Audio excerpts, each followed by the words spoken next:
இந்த உலகில் மனித அறிவால் புரிந்து கொள்ள முடியாத ஒரு அதிசயமான இரவு இருக்கிறது.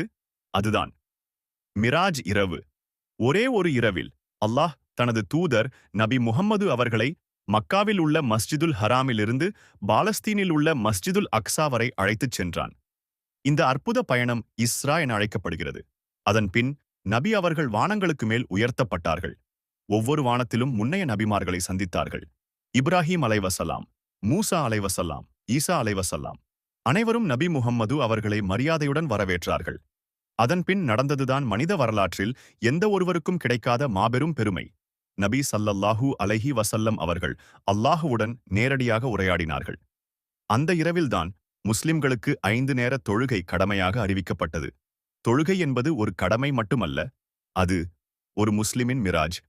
அல்லாஹுவுடன் நேரடியாக இணைக்கும் ஒரே வழி. நபி அவர்களின் வாழ்க்கையில் துன்பம், துயரம், இழப்பு அதிகமாக இருந்த காலத்தில் அல்லாஹ் இந்த மிராஜ் மூலம் ஆறுதலும் உயர்வும் வழங்கினான்.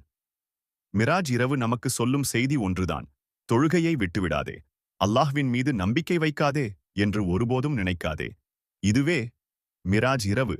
ஒரு அதிசயம், ஒரு நம்பிக்கை, ஒரு அழைப்பு. அஸ்ஸலாமு அலைக்கும் வரஹ்மதுல்லாஹி வபரகாத்துஹ்.